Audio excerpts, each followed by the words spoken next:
હું બોરડરામ, બધાને મારા જય શ્રી કૃષ્ણ। આજે હું તમને ગુરુ પૂર્ણિમા વિશે થોડુંક કહીશ। गुल खिले गुलशन खिले और खिले गुलदस्ते, गुल खिले गुलशन खिले और खिले गुलदस्ते। आप सभी तो कुछ कहने से पहले मेरा दिल से नमस्कार। गुरु ब्रह्मा गुरु विष्णु गुरु देवो महेश्वरा, गुरु साक्षात परब्रह्म तस्मै श्री गुरुवे नमः। अर्थात गुरु ब्रह्मा है, गुरु विष्णु है, गुरु महेश्वर है। अरे मित्रों, गुरु साक्षात ब्रह्मનું સ્વરૂપ છે। ગુરુ અષાઢ મહિનાની પૂર્ણિમાને ગુરુ પૂર્ણિમા કહેવામાં આવે છે। આ વર્ષે અષાઢ મહિનાના શુક્લ પક્ષના 10 જુલાઈના રોજ ગુરુ પૂર્ણિમા આવે છે। આ દિવસ ગુરુની પૂજા કરવાનું વિધાન છે। આ દિવસથી સતત 4 મહિના સુધી સાધુ સંતો અને ઋષિમુનિઓ એક જ સ્થળે બેસીને પોતાની પાસે રહેલી જ્ઞાન ગંગાને વહાવે છે।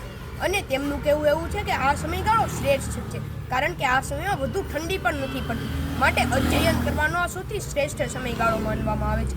જેવી રીતે સૂર્યના તાપથી તપેલી ભૂમિમાં વર્ષાના જળથી શીતળતા અને પાક પેદા કરવાની શક્તિ મળે છે, તેવી જ રીતે ગુરુના ચરણોમાં ઉપસ્થિત સાધકોને શાંતિ, ભક્તિ, જ્ઞાન અને યોગ શક્તિ મેળવવાની શક્તિ મળે છે।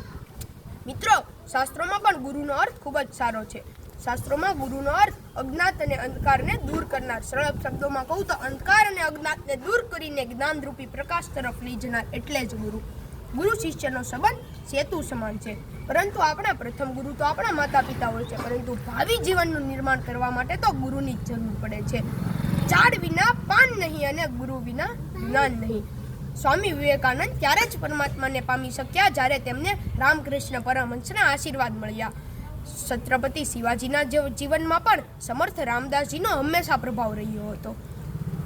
આપણને કોઈ એક વ્યક્તિ તે ગુરુ હોય તેવું જરૂરી નથી, પરંતુ આપણે બીજા વ્યક્તિ પાસેથી આપણને કંઈ પણ જાણવા કે શીખવા મળે ને તે આપણા ગુરુ જ કહેવામાં આવે છે। અરે મિત્રો, આપણી આ પાવન ભૂમિ તો સ્વયંમાં જ એક ગુરુ છે, એટલે જ કહ્યું છે કે અલગ તાસીર છે અરે આ ભૂમિની, અરે મહાભારત વાવો ને તો ગીતાજી નીકળે છે। અંતે હું એટલું જ કહીશ કે દરેક ગુરુજનોના ચરણોમાં વંદન, અને આપણે સૌ પણ આપણા ગુરુના ચરણોમાં વંદન કરીએ। આભાર।